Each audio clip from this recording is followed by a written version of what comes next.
Hi, everybody. Welcome to episode 92 of A Fern Between Us. So I made it just in the nick of time, 10 seconds ago. We are two of the four owners of Vivac Winery. I'm Jesse. And I'm Michelle. And this is our first show of the new year, 2023. Hey now. Cheers, baby. Woo! To a whole brand new year. Yeah, not a lot's changed. No, it's about the same. Yeah. A little windier.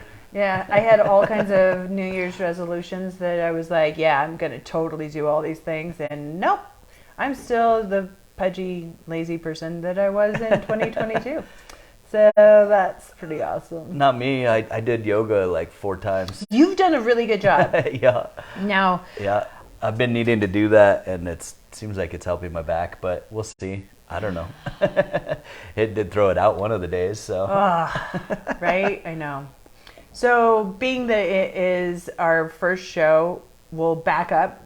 We did go out to LA for New Year's Eve. Yeah. And we thought we might be able to con our hosts, Julie and Tim. That's me. Yeah, somebody on camera with me, whatever. Into being on camera with us, but instead we opened like 300 bottles of wine that day, and none of us were up for being on camera. It wasn't going to be pretty, I don't think. I don't think so. But it was a sensational time out there. Tim is immensely generous, and we got to have, as I've been now calling it, the parade of amazing wines. So, we drank so much out there that I feel like that's the reason he had to go sober, you know? Maybe it's even financial, but he was calling it for health reasons or whatever, but I don't know if I buy it. I think it's for financial reasons. Yeah, just to recover from the price tag of our visit. Yeah, so we got to have an 85 Chateau Margaux, extremely special bottle. We had a 100-point Brunello and then a 99-point Brunello. So, back to back. It was kind of sad. That was a good day that day. We dropped down to 99.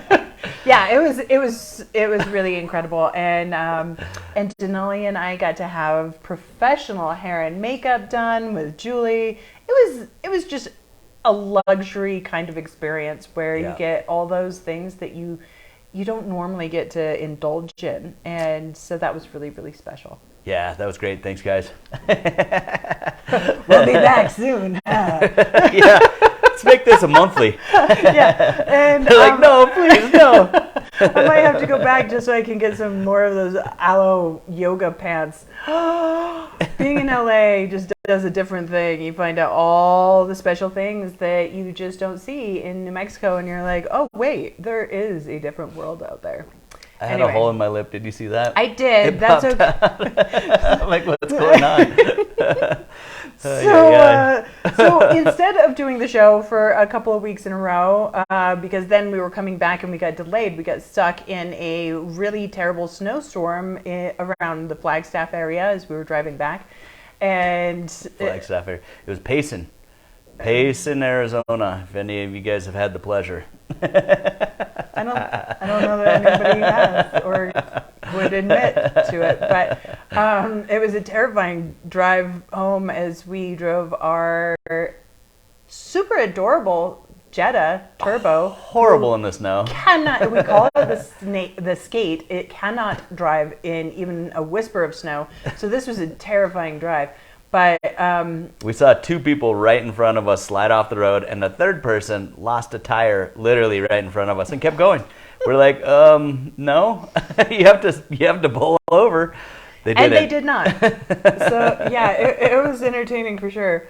But I did put out a blog each of those weeks on Thursday so that you guys could kind of feel like you were still getting some wine folly information. I don't know. Are you guys reading them? Do you like it?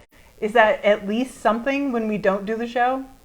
Let us know. I'm sure you will. You can tell us what you like and what you don't. So I do feel like that's resurrected the blog, right? Which, we'd stopped doing. So that's kind of nice. Bring that back. Intermittent. I don't know. It's a new year. Tell us what you want, and we'll just try to figure it out. This is all by the seat of our pants. So something that's really important to talk about is 2023 is the 20-year anniversary of opening our tasting room. Yeah. 20 years. That's crazy. I don't know how that's possible because I'm only 23. I know.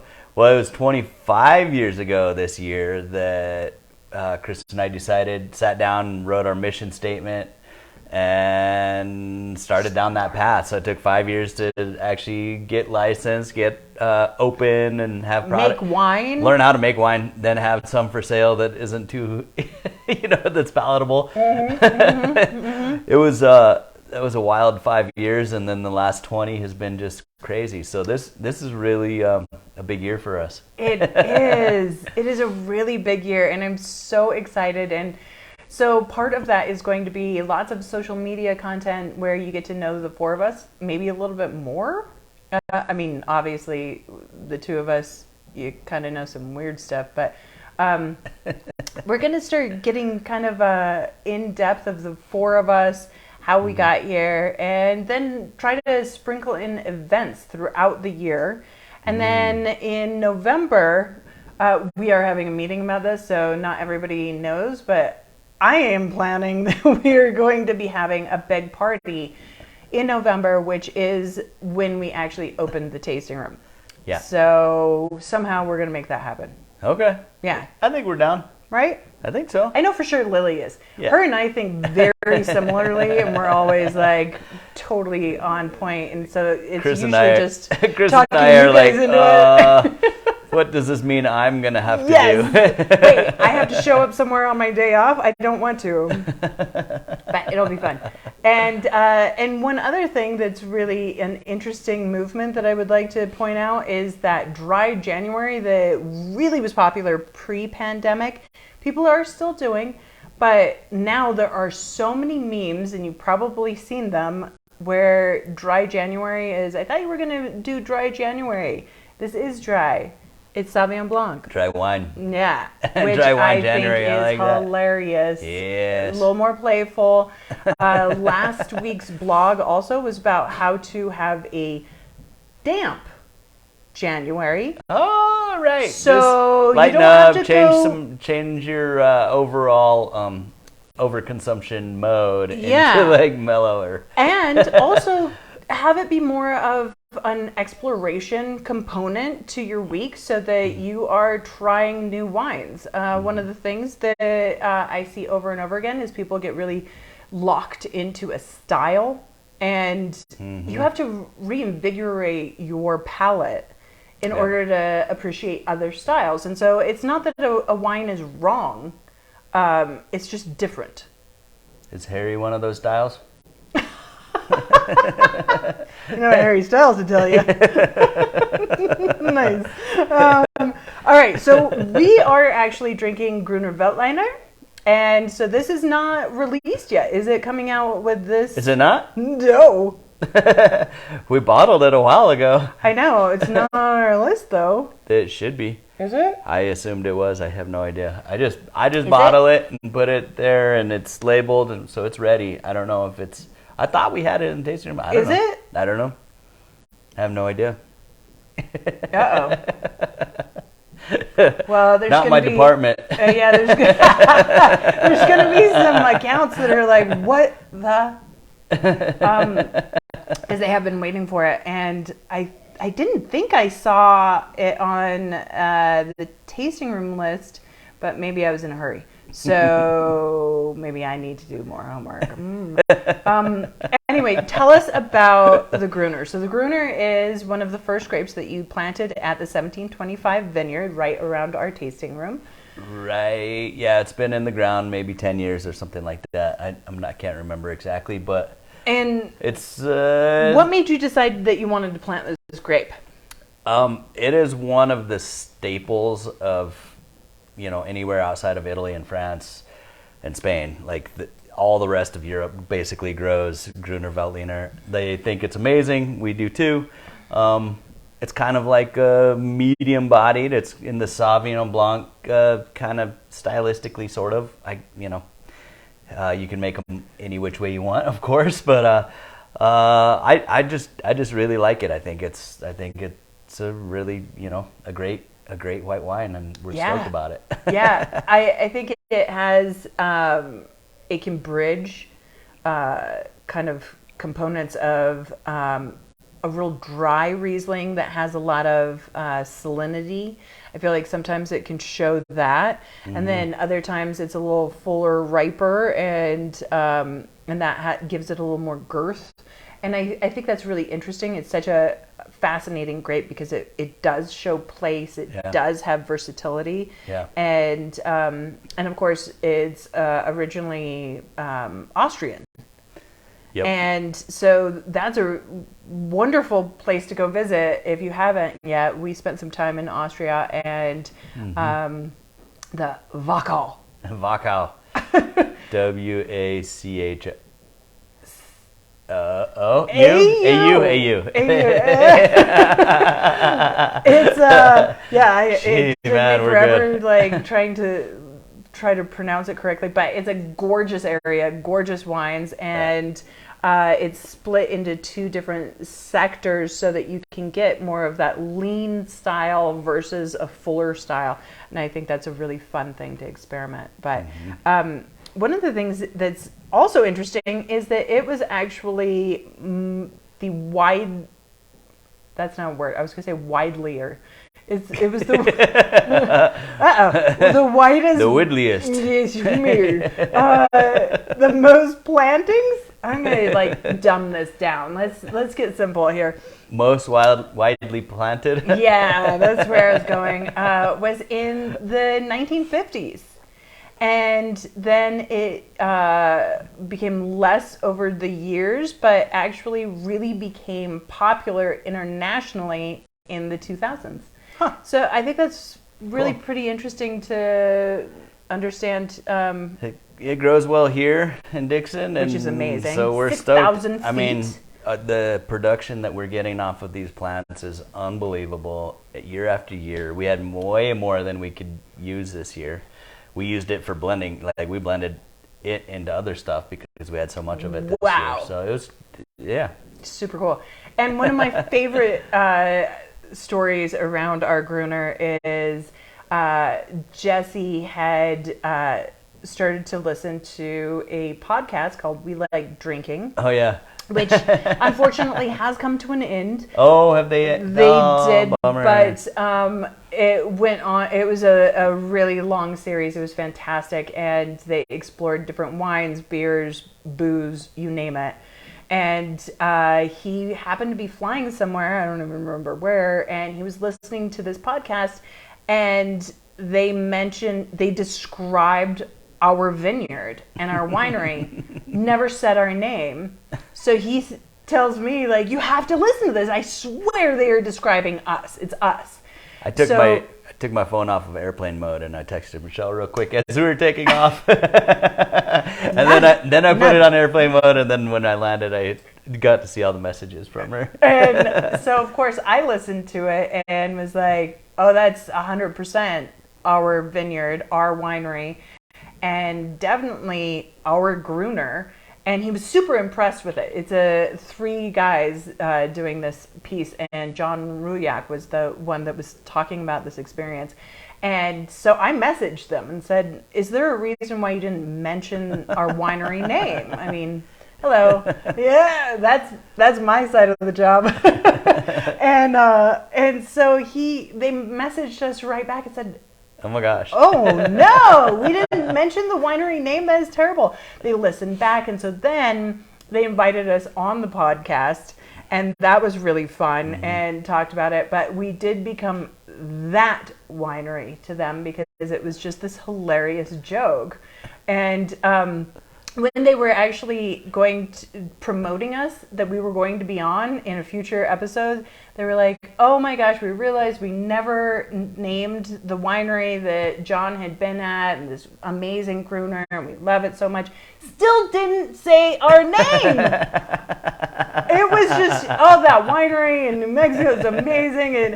And so then it became such a funny joke that, for years we've joked around with these guys. They've become friends of ours, and it's fabulous. John became a wine club member. He comes and visits us quite often, and it's just, I love that. And so every time I'm drinking the Gruner, I think of the We Like Drinking guys and that winery, which is fun.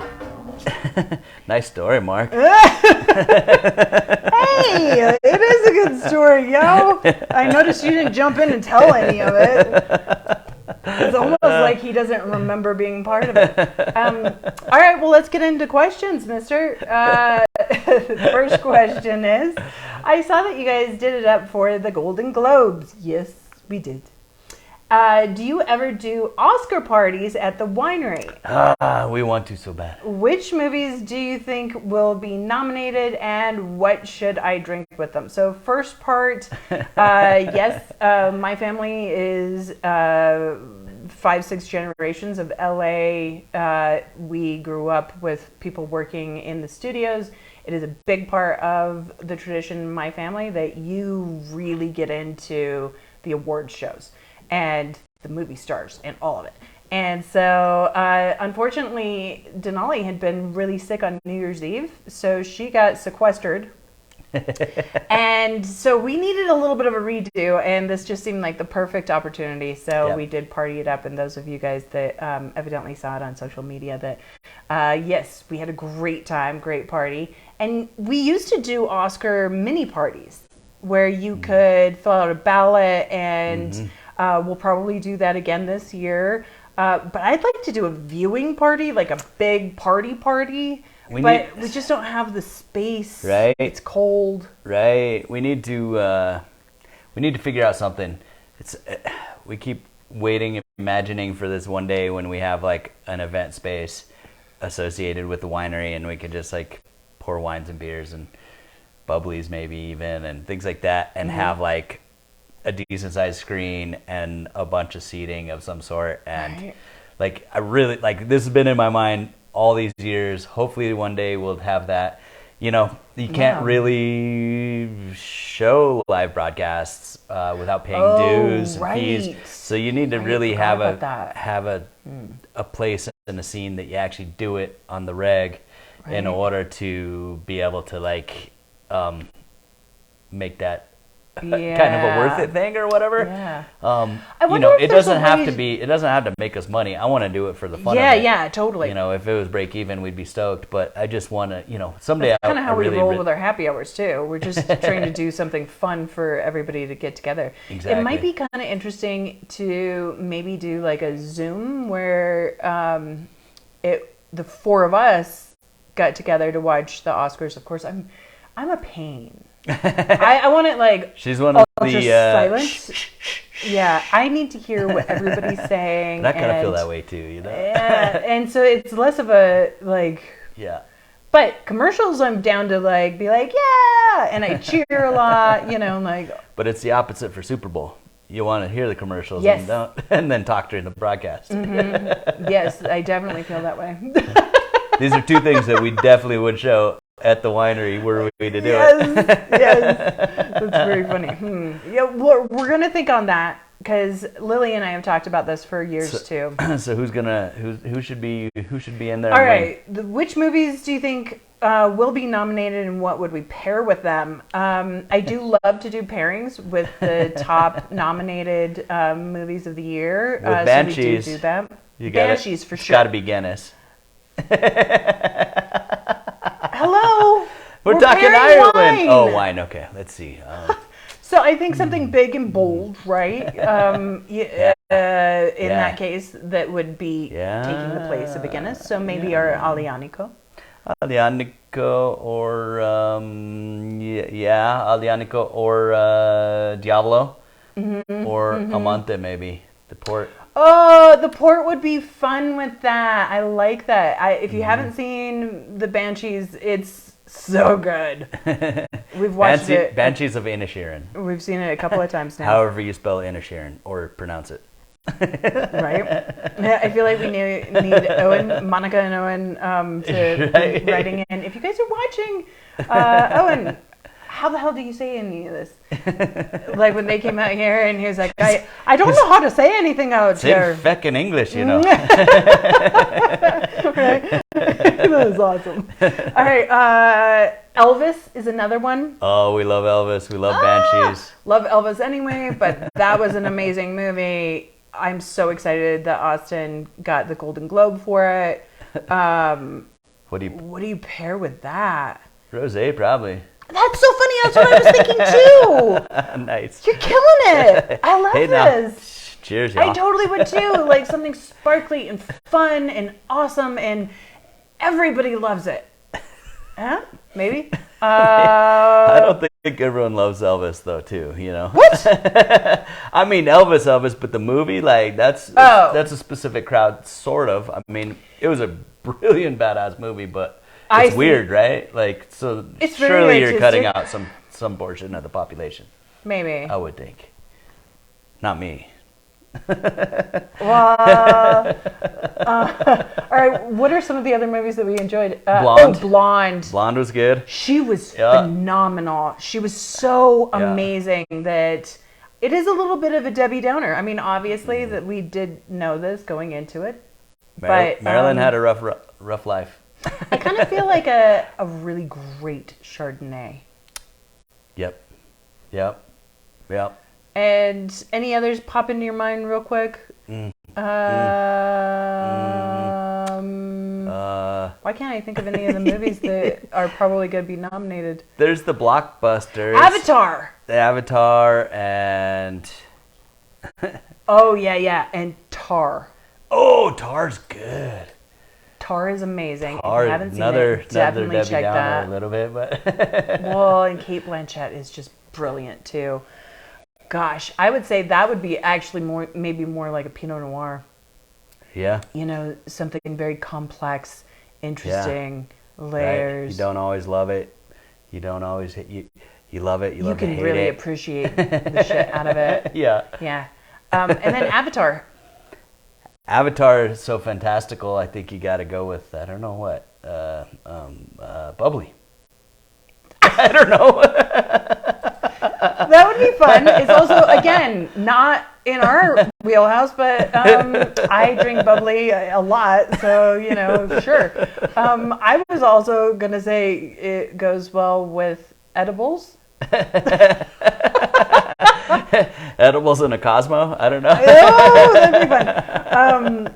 I definitely highly recommend seeing it in 3D while you still can, because I think that's really where the amazingness comes through on that particular movie. Mm-hmm. We will do a full list when we get the announcements, but any movie you love is great with the wine you love. Yes, I like it. Very nice. Yeah, you're on point tonight. I'm liking it. All right, next question is, at this point, are you ever surprised by a wine? Yes, always. A lot of time. Right? Isn't that funny? These new weird varietals, like not new, they're old as, can be, but new to me. There's all these obscure ones that just blow my mind all the time. Mm-hmm. It's really quite cool, and finding a new region that is making like it tastes something and it's just amazing. Like we do this to other people all the time, taking our New Mexico wines around. They're like, New Mexico, you mean Billy the Kid? The cowboy hats, that area? In Europe, they're really fond of New Mexico for the wild West stories. And we pour them a glass of wine and they're like, what are you kidding me? But so that blew their mind. They're wine experts. That same thing happens to us in other places. Like we haven't experienced this personally, but you were just telling me today, like Idaho, amazing Rieslings apparently. I can't wait to find this out. I mean, I know it now factually, but to taste it, just random weird places that. I also find Places in Africa, not South Africa, but other places. Yes, Zimbabwe. Really? Yeah. Okay. There's some great stuff coming out of there. It's very cool. And China and India. The Chinese and the India wines. Brazil makes amazing wines. Like it's pretty crazy. Yeah. Yeah. The world of wine is really amazing and opening up, and there's always new wineries. So a region that you thought you knew has somebody that's just popped up doing something really interesting and creative. Those are always fun. I always recommend going back and reintroducing yourself to an area that you thought you really knew, or a varietal that you thought you really knew. Yeah. And, for us, people that, had come through ages ago and they come back through and try new wines, and it's really exciting. I always love to do that. I love to retry at wineries, and I taste a lot of New Mexico wines, and I'm a big proponent of supporting all of New Mexico wineries and taking them with me wherever I go, and really trying to support our awesome friends. And there's a lot of surprises that I feel like pop up through that experience too. Yeah. So we're surprised as shit all the time. As much as we know about a lot of wines, there's tons of surprises. But I like that question. I thought that was really good. The final question for today is: do you guys ever disagree about a wine? Like which one to order at a restaurant or will be the best with the meal? No. Oddly, no. I'm in the process. I always want to explore, and this one knows way more than I do about the world of wine. This one. Yeah. No, I don't remember her name, but Michelle knows way more about the world of wine than I do. So I'm ready to acquiesce to if she feels strongly about something, but I feel like I get the same back as well. Like I'm like, oh, I really want to, let's do it, or whatever. Yeah. And then once we're actually tasting it, I think we're both really open to the idea that various versions of a grape or a region can be great or pleasurable or whatever. So I, usually if it's off, we don't like it. If there's something actually wrong in the winemaking or the wine itself somehow, maybe one of us will find that first, if it's light or something like that. Because we have different, everyone has different holes in their tasting ability, smelling and tasting ability. So like maybe, she can smell a corked wine from a mile away, and maybe for me, I can smell VA from a mile away. And so I'll have a problem before she has a problem, but as soon as I mention it, she then tastes it and is like, oh yeah, or vice versa. Well, and I think there's some amount of how much it bothers you or not. And I feel like I can tolerate a little bit higher VA than you can, and which comes in handy when you're traveling in certain parts of the world. Of course. There are some very high VA areas, and they appreciate that. They don't see it as a fault. Right. I can do it if I'm in the mindset, but if I just get surprised by a wine, I'm like, oh, damn it. Yeah, and I really don't like it as a general rule. But there's those sensitivities that I think are really interesting, and all you guys have those same kind of things too. You just don't maybe know it all for sure, or haven't pinpointed it. But but if a wine's made correctly, and there's no faults with it, I feel like we both pretty much enjoy it. You have your favorites that aren't my favorites. Bubbly. You love bubbly, and for me, it's not as fantastic or something. I don't know. I know a lot of people feel that way. They're like, "What are you talking about?" I like it. I like it fine, but I don't have a passion for it as much. I'm kind of hard pressed to find one that I don't like. No, I don't. It's not that I don't like any. Like, but that's not. You don't get all revved up about it. Exactly. I'd rather be drinking something else. Perennially too. Then there's seasonally. Sometimes I'm in a red mood. Sometimes I'm in a rosé mood, and that goes for like I think months that's the or only time half a year or that we something. ever have a conversation really is when we're at a restaurant and we're trying to decide what we're going to possibly order and then what we want the wine to be, and that can get tricky because I'm like, I really want a rosé today, and you're like, I feel like a red. Can we just do a red? And I'm like, okay. And we maybe meet in the middle, like a light red. Yeah. in that circumstance, and we both love it when we do it. It's just right. Or what you if somebody's think you feel really like. excited about something, I feel like it's either one of us says, yeah, no, that'll be great. That'll work with my meal fine, and that'll be awesome. Yeah. We kind of take turns. Yeah. If that's the case, but yeah, we have very similar. I mean, we're just open to anything in a great wine, and I don't know. So no, we don't. Never disagree. We never disagree. We have a perfect marriage. Everything is perfect. Not about wine, though. I mean, not about wine. Never disagree, not about wine. No. Comma, disagree all kinds about Nope. other shit. Nope. We are perfect entities. All right, so that was the last question for today. And so we are going to see you next week. Keep checking in on our social media to find out more about the four of us owners, Chris, Lily, me, and Jesse. And let us know what else you want to be hearing about, learning about, and we will see you soon. Don't forget, every time you buy a bottle, we plant a tree. Cheers, guys.